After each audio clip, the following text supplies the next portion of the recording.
Hola, buenas noches. Good evening. Welcome to En Casa con la Plaza. My name is Abelardo de la Peña Jr. I'm the Director of Marketing and Communications with La Plaza de Cultura y Artes. En Casa con la Plaza, of course, is our 3 times weekly sessions, Zoom and Facebook sessions of presentations, demonstrations, conversations, and performances from our home to yours. Those of you who have joined us on Zoom, we have the chat feature there. Please use it to ask questions, make comments, shout outs, lo que sea. Facebook, thanks for joining us. We have Emilio Triguero, Viva Culture Clash. Maria C. Carrillo, hi Dan and Herbert. Man, they're getting started already. Maria C. Carrillo, hi Abelardo, well, hi Maria. Thank you for joining us. We'd like to thank our sponsors for our February En Casa con la Plaza session, CVS Health, Aetna, Union Pacific Foundation, Kaiser Permanente, California Humanities, the National Endowment for the Humanities, and the Institute of Museum and Library Services. So thank you very much for sponsoring us and making these En Casa con la Plaza sessions happen. Before we get started, of course, La Plaza is open every day except Tuesday. We're open this weekend from noon to 5 p.m. on weekdays and Saturdays and Sundays from 10 to 5. If you need a respite from the Super Bowl craziness, please join us at La Plaza de Cultura y Artes. Wear your mask, proof of vaccination needed, but the simple thing that you could do to keep us all healthy. Our exhibits are all open. LA starts here, Calle Principal, Patriotism and Conflict. Frank Romero is going to the 1984, and this is the last weekend to view Carlos Almaraz's Evolution of Form. A fabulous exhibit on our second floor gallery. You got to check it out and let us know how you like it. Also, La Plaza Cocina opened just this past week with an exhibition, Maíz, Past, Present, and Future. La Plaza Cocina is right across the street on Spring Street, open from Monday through Friday from 12 to 5 p.m. You can see the exhibit, plus check out our tiendita, spend a little bit of money at La Plaza, at our tienda, and La Plaza Cocina in our tiendita. So let me bring up the host for tonight's happy hour, Dan Guerrero. Please join us, Dan. Hey, I did that quicker than usual. I'm usually click, click, click, but here I am. How are you? I'm doing well. How are you doing? I'm good. I'm very good. I was telling you, I've had what kind of schedule that's livable. I'm best when there's 29 things on fire and 27 deadlines, and then I'm like on. And if I have time to do things, I tend to doze off. I'm not good at that. I need to be busy. So I want January, February to go away because they're traditionally in our world a little quiet as everyone is kind of revving up for the new year. And we sure are. I got to ask you, Dan, how have you checked out the exhibit, the Carlos Almaraz exhibit at La Plaza? I did, but it's been, as a matter of fact, while you said it, I thought I've got to go back because I saw it very early on. Because I usually just walk around my condo. That's where I see my Almaraz. There's one right there, a beautiful pastel right there. But it's a wonderful, wonderful exhibition. And you did that marvelous Zoom interview with, wasn't it Susana Bautista? With Susana Bautista and Elsa Flores Almaraz. Elsa Flores, yeah. Please check it out on our YouTube page at La Plaza LA, and you could find it there, and also on our website at lapca.org. Yeah, so you got a little commercial in there, but it really was quite wonderful as they went through each piece and talked about it. And yeah, it was great. So anyway, so we have a great guest tonight, like all of our guests. But, before we get to tonight's guest, let's talk about our next fella coming up. We got a couple of men back to back here. We have our wonderful, beloved pioneer in our industry, Pepe Serna. Pepe Serna is, well, everybody knows him, both as a talent and as a person. He's just a really, really good guy, and he's quite beloved. So I'm really looking forward to that talk. That'll be next. And after that, we have a really good one, but I don't want to say yet because we're still working out schedules. But yeah, it's going to be a good one. Right. They're all good. They're all good, Dan, and we look forward to tonight's conversation. So I'm going to go away. See, I'm not going to wait for you to tell me to leave. I'm leaving on my own. You'll find it only took you a year and a half to take a clue. I always have to tell you, good for you. You're starting the new year right. All right. Well, tonight's guest is Well, he's perhaps best known as one of the three lovable locos that comprise Culture Clash, the renowned theatrical troupe that specializes in political and social satire. But he's also a playwright, obviously an actor, and a very well-known visual artist. And as a matter of fact, that was going to be his career. He had over a decade of a career in visual arts until that fateful day when the showbiz bug bit. Or did that end it? No, we'll find out. Was he able to keep his two passions together? We'll find out as soon as he zooms in. Herbert Siguenza. Hi, hello. Hey, how are you? Hi, Dan. I'm so happy to see you. You're zooming in from San Diego, right? Yes, yes. So you have special guests coming up. What am I? Chop chorizo? Yes, you're under the CC category, chop chorizo. I'm very humbled. I'm very thrilled and honored to be part of this happy hour with you. What happened, Dan? Did someone cancel? No, well, Yes. as a matter of fact, no. Did Oscar Isaac cancel? Did Alfred Molina cancel? Huh? Both of them on the same day. Did Richard Montoya cancel? Maybe he would never canceled. cancel. And you're like, oh, okay, I got to go with the second banana.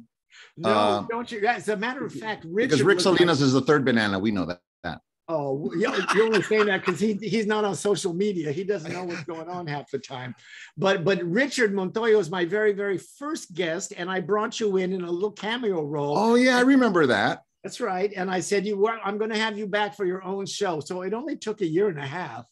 Well, yeah, it seems like 10 years. Well, I wanted to make sure that you were on solid ground with your career before you came out. Now, I saw on Facebook, or were those old photos? Were you just in DF? Were you? No, Ciudad de Mexico. Ciudad de Mexico, yes. CDMX. Yes, I went to Ciudad de Mexico with my family, Samantha and Belen. We had a great time. I hadn't been in the city about 20 years. Oh, wow. I went, the last time I was there, I went to Cuba. So, you fly into DF and then you fly over to Cuba. Right. And you could still do that. Yeah, we left from Tijuana and it was a domestic flight. It was great, and we were there 4 days. I loved it. We went to Teotihuacan. I had never been to the pyramids. Oh, that's awesome, huh? Yeah, it really is. And we went to Xochimilco. So, it was just beautiful. Xochimilco is like, Coco comes alive, what I'm saying? It well, really and now is. it's beautiful because there were years there was Xochimilco, which is the floating gardens, was in a mess. Oh, really? Yeah. Polluted, and you'd be afraid to buy a taco off a canoe. Pero now, it's nice now. Yeah, it's very nice. Yes. So we had a great time. I think we either went with COVID or we brought back COVID. No way. Yeah. All three of you? All three of us got sick. Yeah. Wow. But you were immunized. Yeah. Yes. We just got colds, head cold, fever, and that was it. Wow. We just tested this week. We're all negative again. Good, because I don't want to catch any cooties even by Zoom. Okay. Although I've even had my booster for a long while now. So anyway, let's get to work here. Well, it isn't work, it's fun. It's a conversation. This is interesting. As it turns out, when the show bit, you didn't really have to choose because you have continued doing your artwork. And sometimes, as we'll get to in a minute, you cleverly put your two passions together, the performing and the visual arts. But I want to have the audience look at what are Zoom people? Are they viewers? What are they? Viewers. Wow, that's a nice piece. I love that piece. Yeah, it's called The Actor. It's a series of prints that I produced for the because San Diego Rep was closed for 2 years because of the pandemic. And so this was a way of fun, of raising funds for them. And so I drew a series of prints that they sold for $100. And how big are they? I love that piece. They're 18 by 24 poster size. This is my Black Lives Matter poster that was very popular. I was inspired right after George Floyd was killed, and the protests inspired me. Thousands of people out there. And as you can see, it says no justice, no peace, Black Lives Matter, George Floyd, defund the police. So this was, those So were the slogans. you carry your social and political agenda. Yeah, and so I really love this piece because it really just came out. I did it like in 10 minutes. And we have what I one do. more. Yeah, these are other pieces that I did for the rep specifically. Yeah. Now, can people then go to San Diego Rep website and still buy them? I think so. Yeah, I think you could. Yeah, or contact me. Yeah. They're beautiful. They're really beautiful. Yeah, I was always a visual artist since I was a kid. I saw my brother, who's 10 years older than me, Ruben. He would draw, and I would be looking at him, and then I started drawing as a kid, and I was very good. I mean, I just had a God-given talent, and in fact, I went to a art school when I was little. They sent me to this special art school for elementary school kids at Ghirardelli Square in San Francisco. There was an art school there in the Ghirardelli, factory, which was really cool. And so I always knew I was going to be a visual artist since I was like 7. It's interesting. So many of my guests always knew right from the beginning what they were going to do. I did too. Well, mainly because my father was in it, so it was the family business, but I just always knew. But, Bob Mackey says he was drawing sketches for costumes, at age 11. He said he was the only boy in Rosemead with a subscription to Vanity Fair or something like that. Linda Ronstadt says she would heard someone sing on the radio, and she said, "Oh, that's what I am. I'm a girl singer." I mean, you just know. Yeah, I took it for granted. I just did it, Well, what I love is that you brought those two, the visual and performing arts, together in that wonderful, wonderful, wonderful solo play that you wrote and starred in, A Weekend with Pablo Picasso, which I saw twice. Thank you. Yes. It was a beautiful piece and such a wonderful performance. And I know you filmed it. So why don't we, let's look at the trailer from the film, and then let's talk about what inspired you to write. This is A Weekend with Pablo Picasso.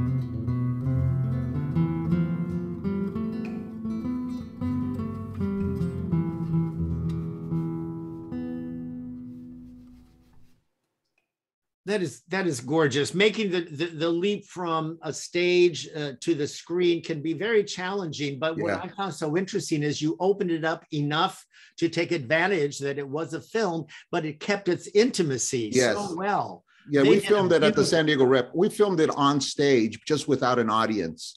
And we moved the camera around like a movie, but we just didn't have an audience.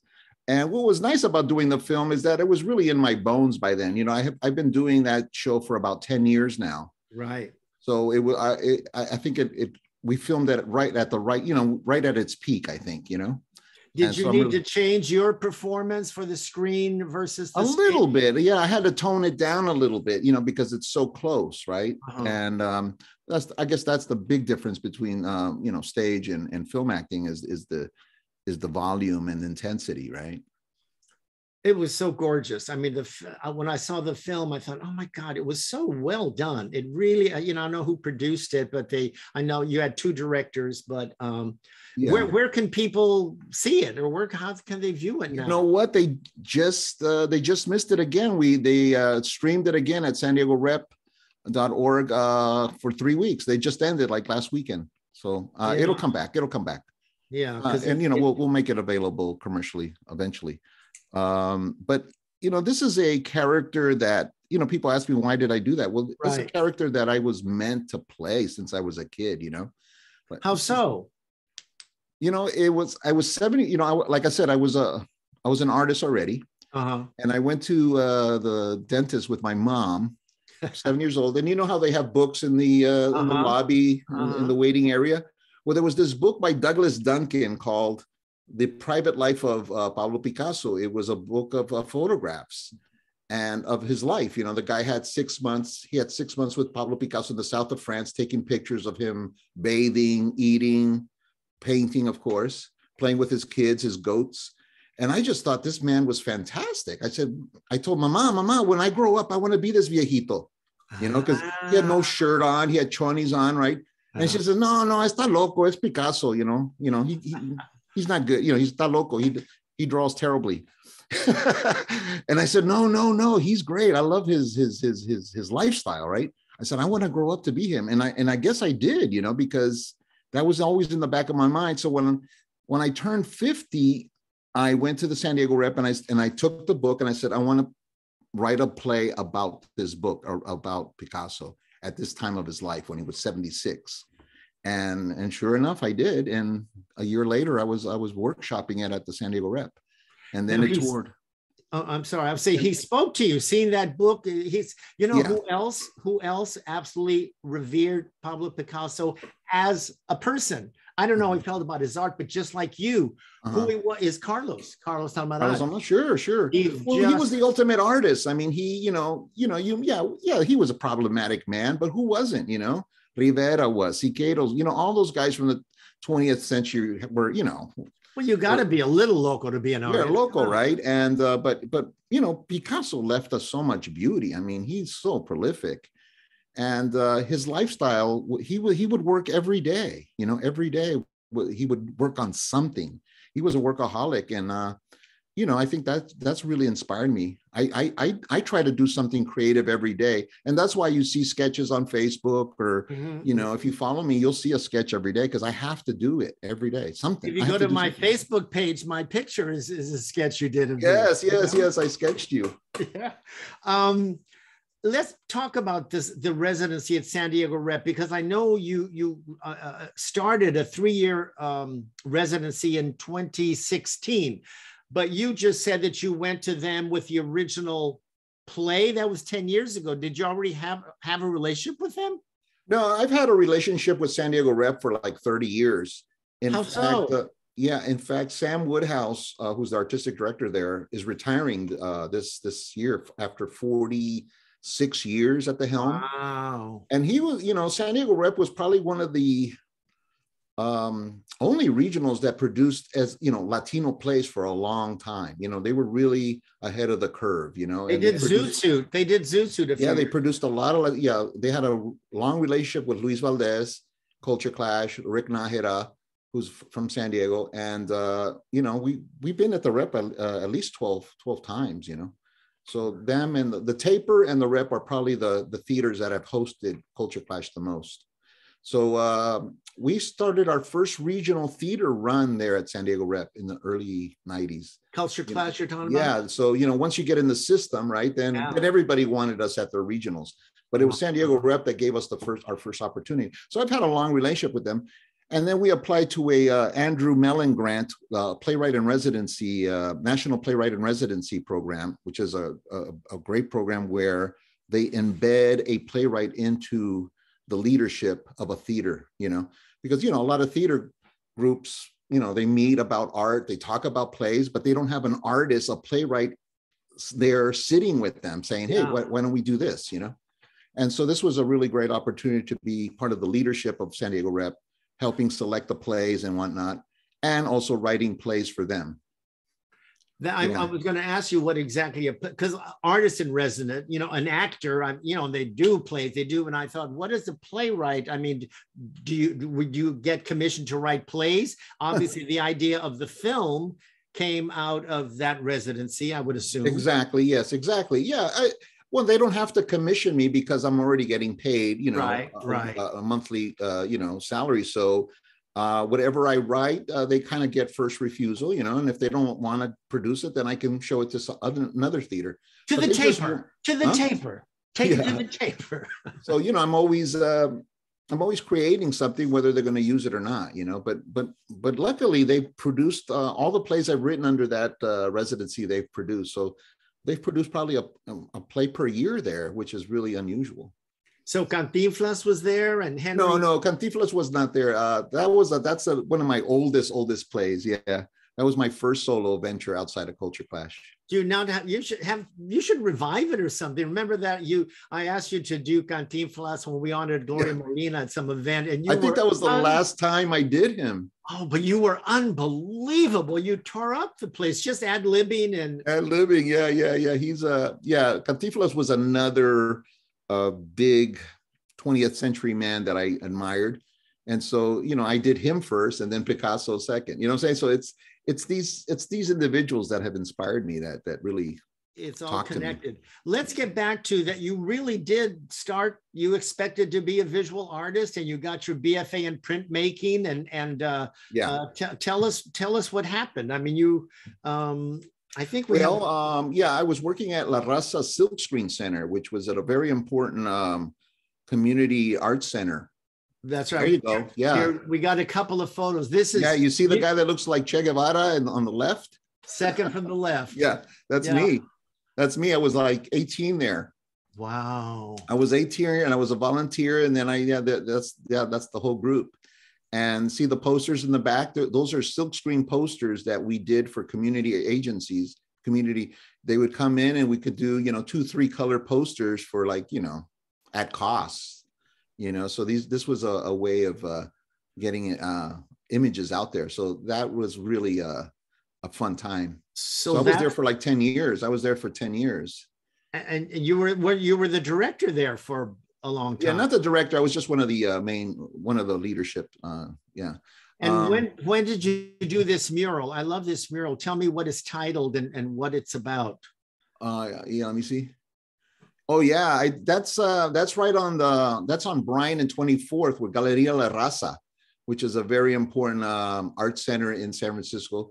In fact, that's where Culture Clash was born, inside that art gallery in 1984. But prior to that, this was done in 1980. In 1980, I did this mural for Amigos de El Salvador. El Salvador was going through the Civil War, and I did that in for the people of El Salvador. Yeah. Now you were born and raised in San Francisco, and we have little Herbert here with his dad. We could not tell that's your father. I mean, you guys got the same face. My God. Yeah, look at that. Yeah, what did your dad do? What did your dad do?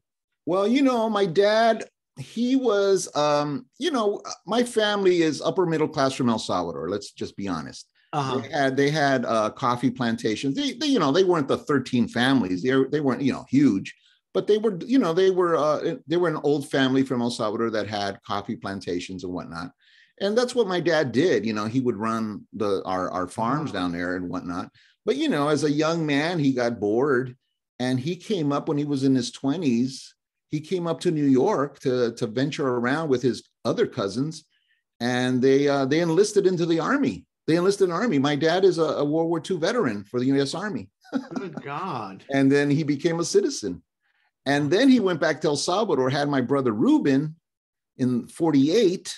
And then they came back then he met my mom. Yeah, he met my mom and then went back to El Salvador. And then they came back in the 50s, and then they had me in 59 in San Francisco.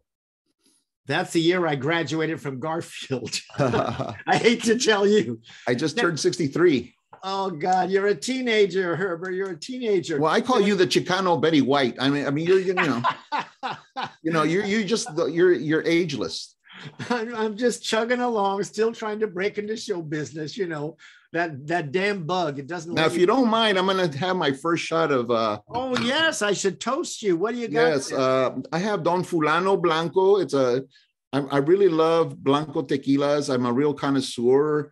I like the real artisanal ones, the ones that have no additives, or they're real crafts. So this one's. We're going to say the ones that have no attitude.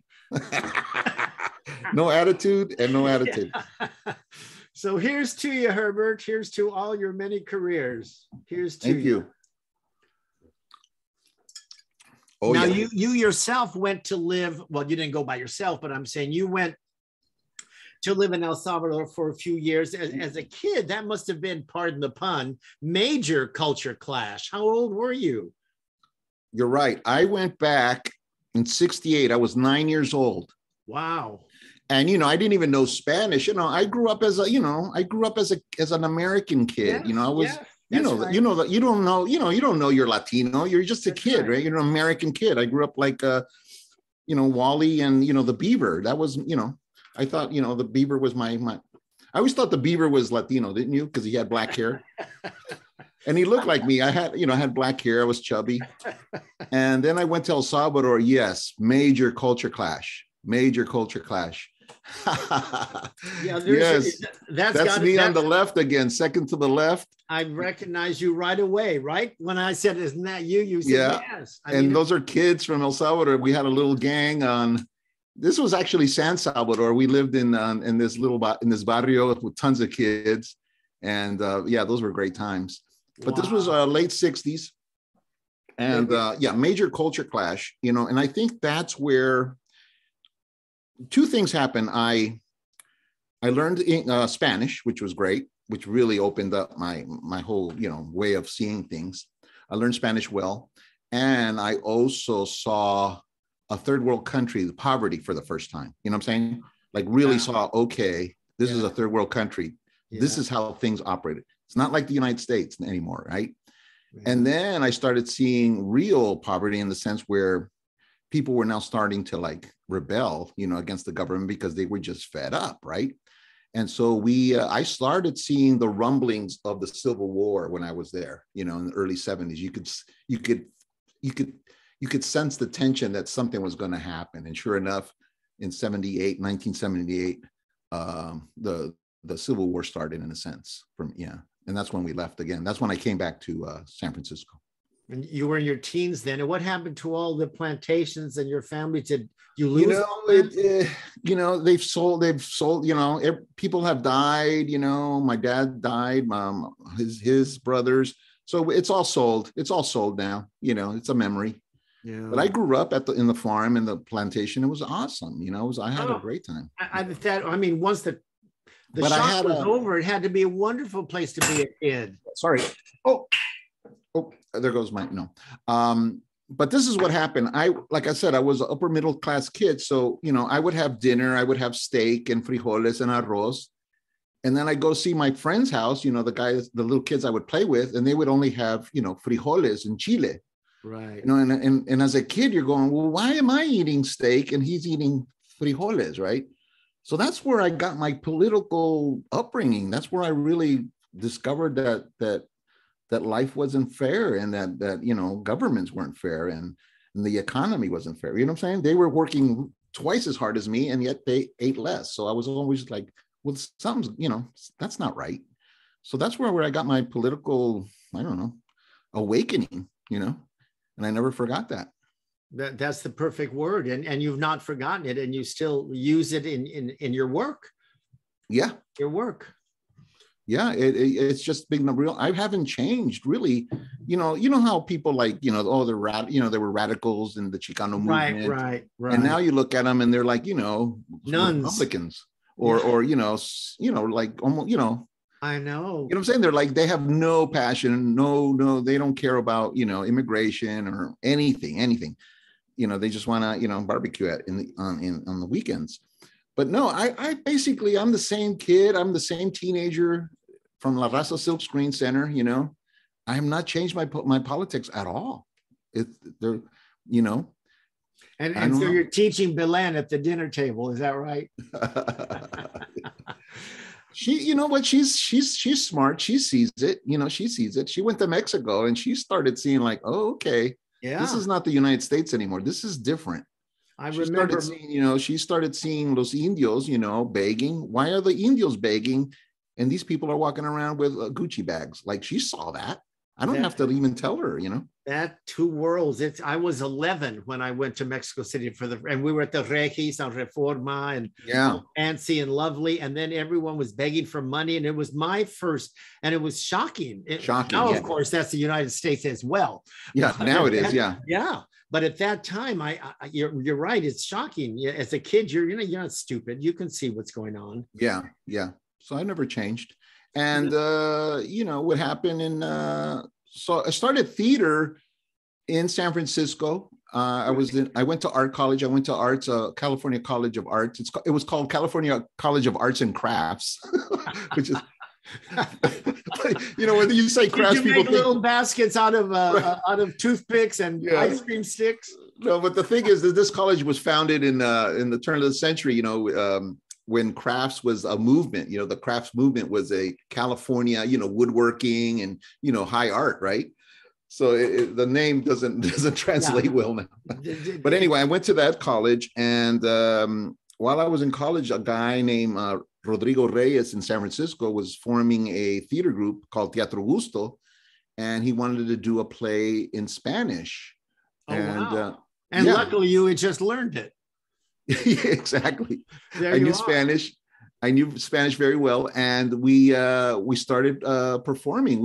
Teatro Gusto was we did about 6 shows in about 5 years, and that was really the groundwork of my my theater training. I never formally trained in theater, you know, at all. But you did, when you suddenly were there, it just like a duck to water. It felt comfortable, and you decided, hey, I like this too. I like this too. Yeah, it was very natural for me. So I kept it up, you know, And then in 1984, Rene Yanez, rest in peace, he was the director of Galeria La Raza. Mm-hmm.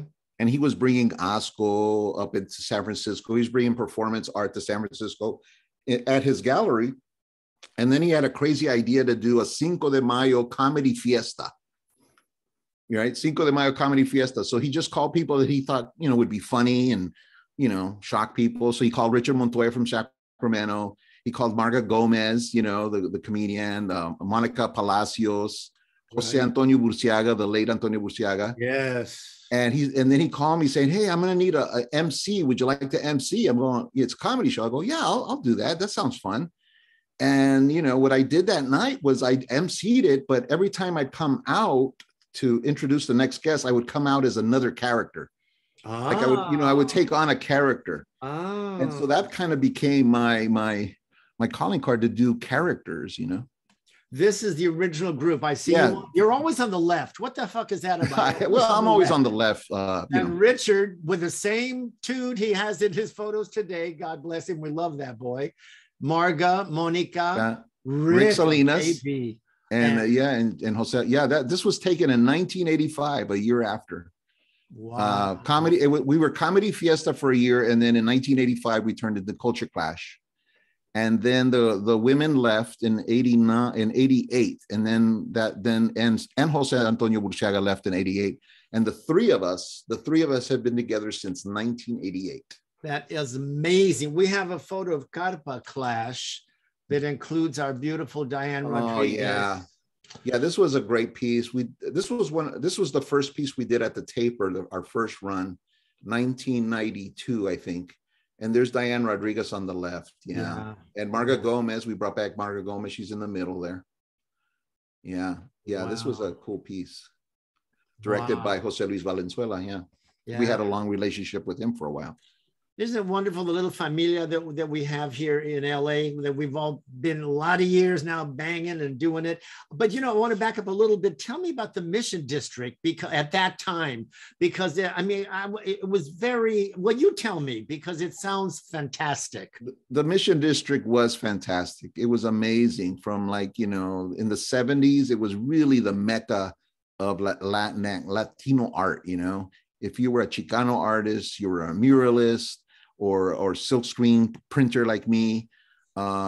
If you were from South America, you were probably a Chilean refugee or a Peruvian refugee, and you know, you brought your guitar, your jarana, and you know, there was a lot of music from Latin America.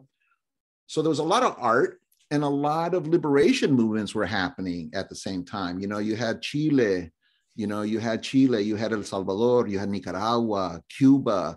All these revolutions were happening in Latin America. So there was this just beautiful energy, you know, that was pumping the arts there in San Francisco.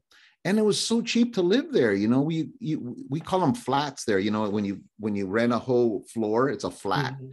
You know, they would go for, like, you know, $150 a whole flat, 2 bedrooms, you know.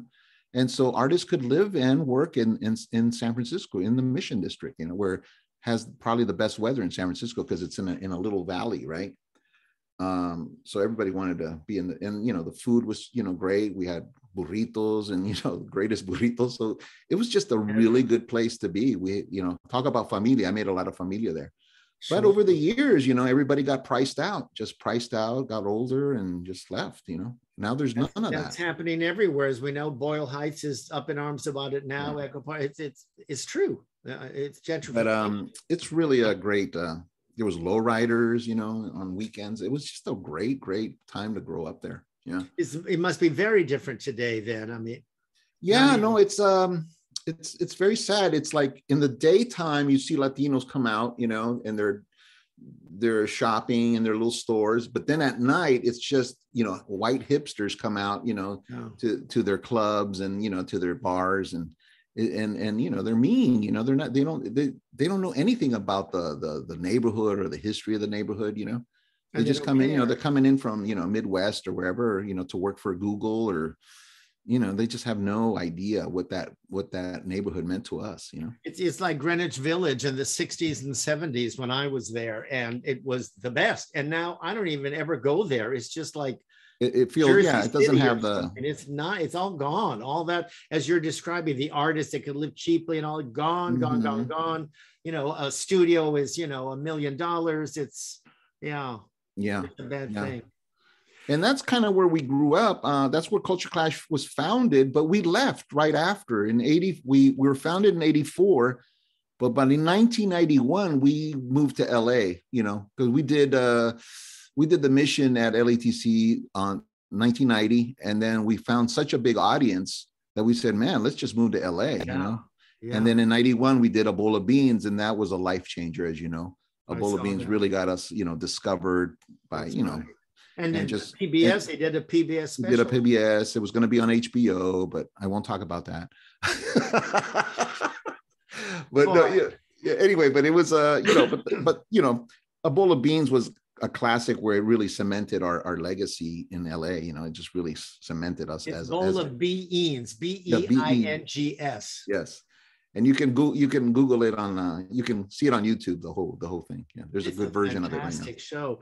I've always admired how, first of all, that Culture Clash has stayed together, that you're all still speaking and are still friends, and that each of you have very successful independent careers. You know, it's not like you're sitting there waiting for the next Culture Clash gig. Each of you are doing this, all of you I know are, and then you manage to carve out a chunk of time to go off and do something together. That's hard to do. It is hard to do. And you know what? I don't know how we've done it. It's just, we are three individuals. We're very different. And we've gotten even, you know, more different as the years have gone by, of course. You become more necio, right? But we all have our different talents, and but there's just there's just something really magical. And you know, and I've worked with other actors and I worked with other people, but there's nothing like a Culture Clash show. And I don't know what that is. And I think it's the chemistry of us three individuals that bring something real special to stage. I mean, I wish I could watch us. I really do, because I know it's something special. I know it's something that is hard to put my finger on, you know. I don't know what it is, but it's and it's true that each of you is very distinct and very unique, and yet your vision and your focus and your mission is the same for the three of you. And yes, it is the same. And has stayed the same for what, 40 years, 38 years, whatever it is? Yeah, 38, yeah, 1984, 38 years, yeah. My yeah. God. I think we're going to reach 40. I first discovered you, found you when you were still in San Francisco in 89. Remember, you were going to come down to do Noche de Risa at LATC. Yes. And that's when that terrible accident happened for Rick. Oh, wow. Yeah. And Jorge. Yeah. Yes. For those who don't know, Rick was shot in the Mission in 1988. Just a random kind of shooting. He was on his doorstep and this guy had a shotgun and shot people. And Jorge Galvan was part of that, those victims. Yeah. And that was life-changing. Yeah, that was life-changing for us. Oh, yes. Yeah, yes. Well, when we did that thing at the Soraya,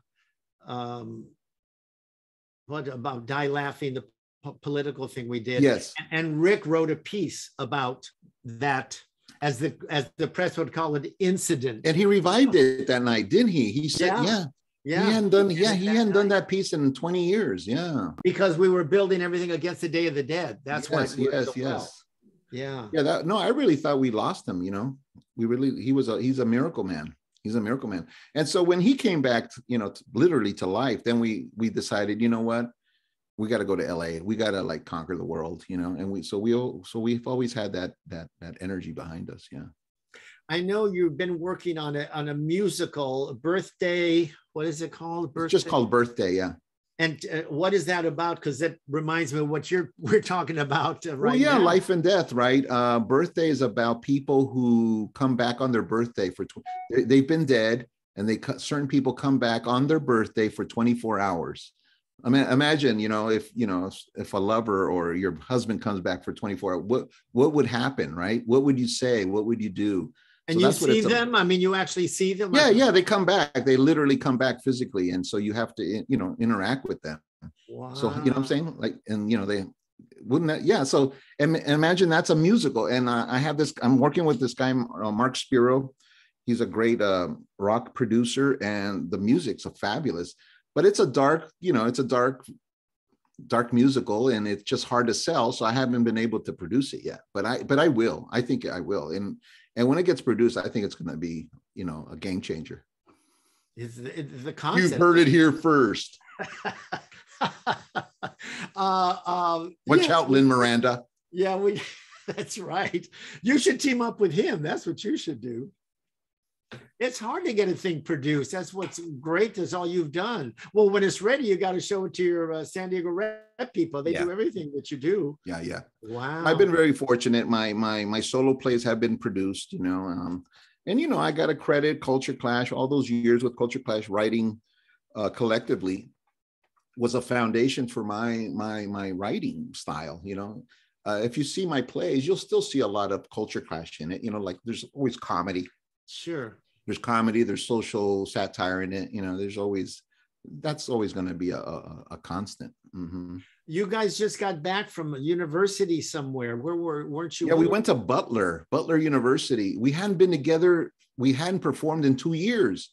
Right before the pandemic, we had a brilliant show called Culture Clash Still in America at the Berkeley Repertory Theater. It was a big hit. We were getting the best reviews we've ever gotten in our career. I mean, it was like we were back in the Bay Area. It was great. All our friends were seeing us. And then, March 13th, boom, it stopped. Yeah. Everything stopped. Yeah. And we hadn't performed in 2 years. And so we went to Butler to do a residency there and one performance. So we cobbled a performance together, and it was fun. It was fun. The kids loved it, Wow. Yeah, this was in Butler. Yeah, it's the Midwest, somewhere in the Midwest. That whole middle part that we fly over on the way to New York. Oh God, somewhere in the Midwest. They hate that when we say that, but it's really the truth. It is. I'm sure some of it is lovely. We have a photo here of you at Tehuacán in Mexico with Belen and Samantha. Do we have a family photo there? Look. Yeah, there you go. Look at that. Look how big Belen is. Oh my God, how old is she now? She's 10. She's in 5th grade, and she's now an actress. She was in my Christmas show this last December. I did an adaptation of A Christmas Carol. I said it in Cuba before, during, and after the revolution. So it's a Christmas Carol that probably won't be that popular in Miami. Let's just put it that way. Well, that's not necessarily a bad thing. No. Did you climb to the top of the pyramid? No, you can't do that right now. They won't let you do it? No. I don't know. I thought they closed it for a while. Or were you able to back in the day? Yeah. Oh yeah. Yeah. No, they had a blockage. Wow. Mm-hmm. I think the last time I made the climb was probably somewhere in the 80s, which I guess was a long time ago. But I guess it was too much foot traffic or something. Yeah, I think they closed it. Yeah, I think it's been closed for a while. Wow. The 80s was a long time ago, wasn't it? Yeah, but it doesn't seem like it, does it? No, the last time I saw Belen was at the Coco premiere, because you did, well, we were on the council thing, whatever they called us together, but you also did some VO for them. Yeah. Well, yeah, we were, we were consultants, right? Cultural consultants. And, you know, when they brought us up to Emeryville to see the rough which was sketches. already fantastic. Yeah, which was fantastic. And we gave our 2 cents, right? Yeah. But I took the opportunity. I mean, all the producers and directors were there, and I took an opportunity. I go, I can do voices, you know. And they're like, oh yeah, you're with yeah, okay. And sure enough, I wish I had done that. I wish I had thought of that. Yeah. You know, I took the opportunity to, you know, pitch myself. And a month later, they call me, say, come up to Emeryville to do the voices of Tio Oscar and Tio Oscar. Yeah, Tio Oscar. And that's the two twins. You got to make your own opportunities, Herbert. We've learned that. That's for damn sure. You got to jam the door open, right? That's it. Because they don't give it. Yeah, they just, you know, we're right under their noses, and they're like, well, where's the next Latino? Where's the next Latino star? I don't see them. I'm like, I'm right here. It's the truth. There are things that you go, how could they not have thought of me? Or how could they? And it's like, they just don't. You have to be right in front of them. Yeah, I've only done it for 38 years. You would think, right? That, oh, well, he might have some experience. Yeah. No, you gotta remind people every minute of the day. But what can I tell you, Dan, you know, I'm really happy. You know, I'm glad you got me at this point in my life, because I've been really productive these last 10 years. And especially this even during the pandemic, I was very productive, you know, and a lot of it has to do, I've been meditating. I've been meditating for a couple of years now, like diligently every day for about an hour. Wow. Berkeley. Yeah. It started in Berkeley, berkeleymeditation.org. Check them out. And it's a very powerful form of meditation where you let go of your past, you let go of memories, you let go of everything, good and bad. Just let it go, let it go, let it go. Eventually you're just here now, you know what I'm saying? And you're able to focus because you don't have, you know, all this cochinada, right? I mean, think about it. You brush your teeth, you know, you clean your house, you know, you clean your car, your clothes. But when do we ever clean our mind, you know? All those old tapes are still playing. Those old tapes, yes, they're hard to erase them. Those tapes keep playing, yeah, and they're used. You know, they don't do much for us. You know, I have a lot of friends that talk about meditating. They keep saying, "You need to do it. You need to do it." I can't even imagine sitting still for an hour. I can't even imagine it. Well, it takes, you know, it's like anything. It takes practice, you know. But you always have seemed, and I've known you a long time. You've always seemed very even keeled, you know, you just kind of go through and, you know, what happens, but you always have this very positive energy, but very calm, you know, yeah. Not like, well, thanks. Thanks. Yeah, I've always been that way. You're right. I've always, like, you know, I just hold my tongue, you know, they don't need to hear another opinion. You know, I just let people talk and I just listen. I'll talk when I have to. You almost always have a half smile. You do. I've always loved that about you. I say every time I see Herbert, he's very calm and there's a little half smile, like the cat, you know, who ate the canary. Like, what did he just do, or what is he? What did I do? Yeah, I must have did something bad. He'll keep Samantha on her toes, I'm quite sure. She keeps me on my toes, that's for sure. She's an old soul, yeah. I love this. Is there anything, we're going to go into Q&A now, anything you want to say before we go, or add, or anything that I didn't no, this has been great. You know, this was my life. You were able to do my life in 45 minutes is great. You see, that's pretty cool. It just makes you appreciate what we do. You know, you made me appreciate what, you know, we've done a lot. You know, we've done a lot, all said and done, you know, when it's all said and done. That's right. You know, I'll tell you one of my pet peeves. We'll go to I'll talk to a Latinx, you know, theater maker, you know, a kid that just graduated, you know, he's a Latinx theater maker. And I'll go, you know, culture clash. And they're like, who? Oh, God. Yeah. A theater major? Yeah. Theater majors that don't know culture clash. Wow. And I'm like, something's wrong here. Something is really wrong here. You know, that's like being a musician and you don't know the Rolling Stones or something. You know what I'm saying? It's kind of like, you got to know this. You just have to know this stuff. So I don't know. I don't know who to blame. I think it's the teachers. I don't know. I don't know who to blame either, because I'm shocked when people don't know certain, you know, and then my least favorite, well, I wasn't around then. Well, I wasn't around in vaudeville, but I know. And you know were, because that's my business. Right. Yeah. We're good and they're bad. It's that simple. No, I'm kidding. I'm kidding. Don't send me hate letters. Do not send me hate letters. No, this is something like we have to rectify this erasure of history, you know. You're right. You're right. And that's why it's great to have all these documentaries are coming out. You know, Richard did the Almaraz one, and you know, I just saw the Rita. What was it?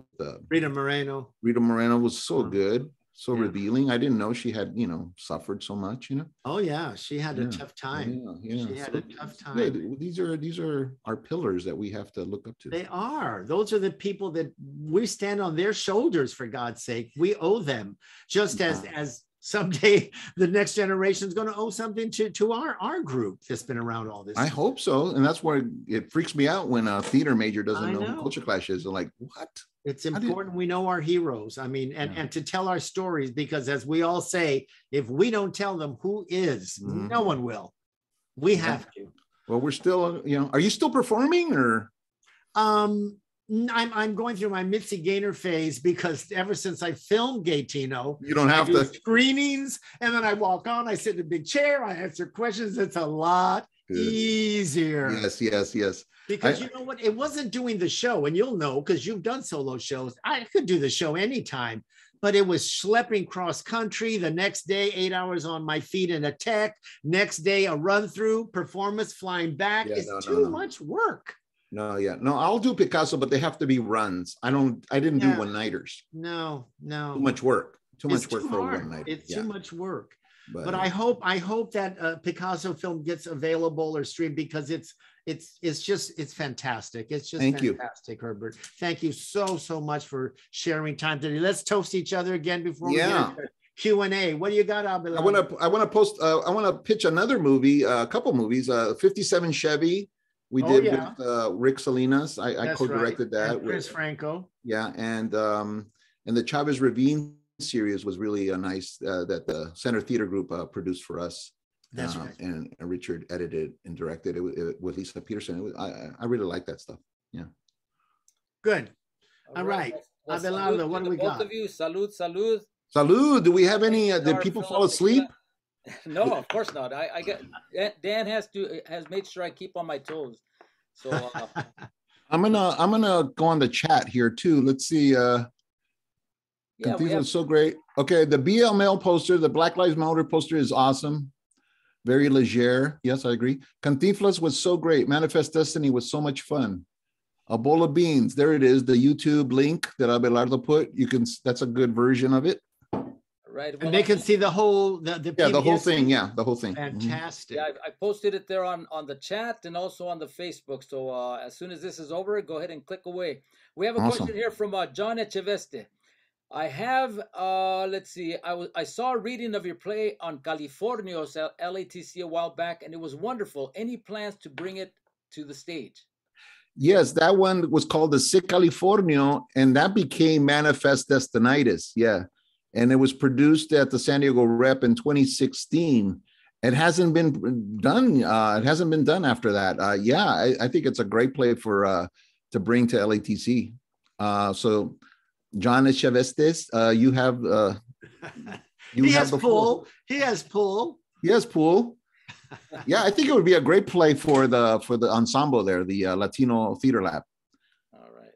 Well, we have Vicente Mercado here on Facebook. Do you remember your first gig in LA at LA Trade Tech? You opened for Ruben Blades. Yes, that was an amazing gig. We opened up for Ruben Blades, who was, huge back then. And I imitated him that night because, I'm an imitator. And I dressed like him with a black T-shirt, with a hat, and the maracas like he used to dress and there's like a gray jacket, right? And I went into the bathroom. I was in the bathroom in the urinal stall, and guess who walks in dressed just like me, Ruben Blades. And we just look at each other, and I'm like, I'm imitating you today. He's a nice man too. He's such a nice. Yeah, man. No, we kind of went on tour with him. He loved what we did that night, and we actually did a few. Fantastic. We went on tour that summer with him. Fantastic. And we would MC the show, and it was fun. What year was that about, Herbert? I'd say about 87, around there. Wow. So before you moved to LA? Yeah. Oh no, maybe no. It was from the 90s. You're right. It was probably Early 90s, yeah. Yeah, early 90s, yeah. All right, Chris Morales is first of all, he comments, "What a wonderful interview, Herbert and Dan. I'd love to know where we can see the streams of Chavez Ravine and Picasso, among others. How can I find out when they're available?" Yeah, they're not available. Like I said, they were streamed by Center Theater Group, the Chavez Ravine ones. They're off, they're not streaming anymore, and Picasso's not streaming anymore. So I don't know. We have to figure out a way to get them, out there commercially because those things should be on Netflix and all that. I mean, well, yeah, you would think, right? Yeah, but it's I know. Let's not even, that's a whole other show. That's a whole nother show. Yeah, that's right. Jaime Moreno is asking, what is the name of that Berkeley meditation that you were speaking of? Yeah, it's called berkeleymeditation.org. Just put it in berkeleymeditation.org. And you can get, free introductory class, and you'll see how powerful it is. Right. I'm going to try it, Herb. So text it to me if I forget the name of it. I God knows I need help. Okay, a couple more here from Emilio Triguero. "Hello, Herbert. I met you when I was 10 years old in Anaheim. Oh my God. 2008 for a culture clash exhibit. You signed a copy of Life, Death, and Revolutionary Comedy for my family. It is one of my prized books. What do you do to prepare to channel Comandante Che? Viva Culture Clash and Viva Paper Towels." That's great. He remembers one of the jokes. Viva Paper Towels. So how did you prepare to channel Comandante Che? Well, like we've been talking about all these heroes that I channel, and I channel, Cantinflas, I channel Picasso. Well, Che Guevara is right up there with all those guys that, that were just big influences on me, big brothers, and I don't know, I just have a knack to imitate people. And like especially if they inspire me. And some of those people, they are such bigger than life personalities. There's a lot for you to grab onto. There is, but they're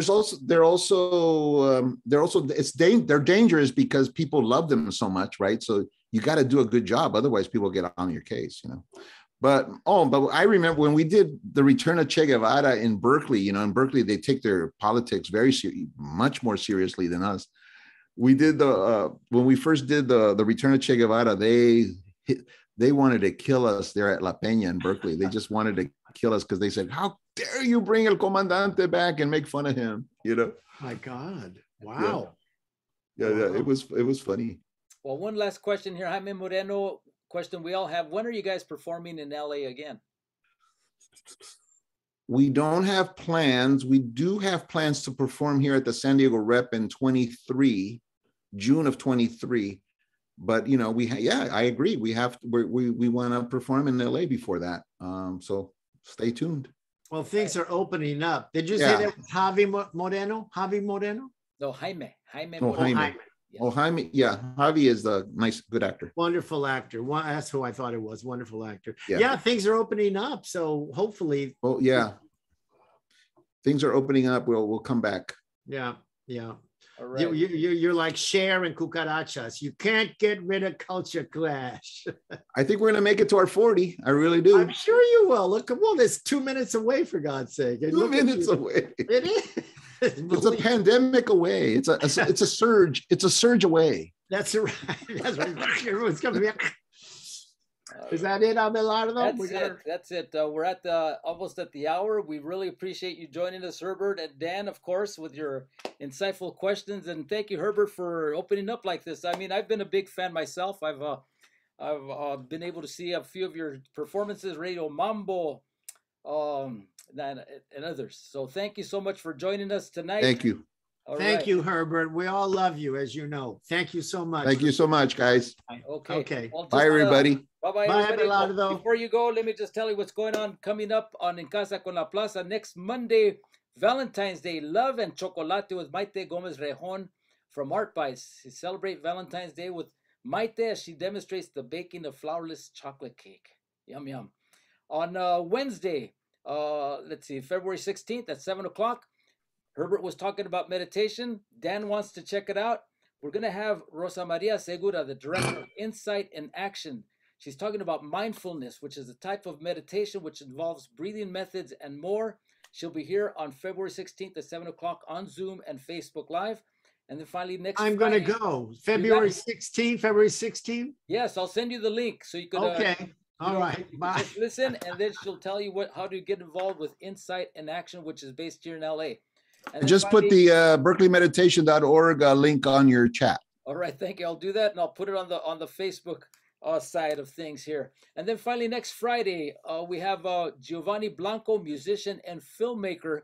He'll be joining us in performance and in conversation. That's next Friday at 7 o'clock. So with that, muchas gracias a todos for being here with us tonight on En Casa con la Plaza. Thanks, of course, to our sponsors, CVS Health, Aetna, Union Pacific Foundation, Kaiser Permanente, California Humanities, National Endowment for the Humanities, and Institute of Museum and Library Services. Please come down to La Plaza. We're open this weekend, the last 2 days, to check out Carlos Samaraz' Evolution of Form. That's at 501 North Main Street, downtown LA, right across from Olvera Street. So come and check out the museum, then go across the street to Olvera Street, have yourself some tacos. If you came in towards the middle of the session, we want to see the whole thing, or if you want to see it again, we're posting it on our Facebook page at La Plaza LA. It'll remain on Facebook at La Plaza LA, and also on our website, lapca.org. And finally, check out all our events. I mean, things are heating up here at La Plaza de Cultura y Artes. We're going to have our first outdoor festival or outdoor event for the year.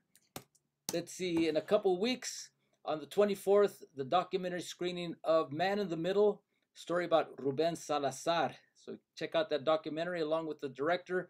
Philip Rodriguez will be joining us. So thanks for joining us. Sierra Gallagher saying bye, great interview, thank you. Violet Hernandez, thanks for joining us. Jaime Moreno, Emilio Triguero, here on the Facebook side of things. Sierra Gallagher, yes. And then over here, we had Monica Mendoza on Zoom, Mary Julian on Zoom, Roberta Martinez. Hi, Roberta. And con eso, buenas noches a todos. Thanks for joining us. We'll see you soon. Bye-bye.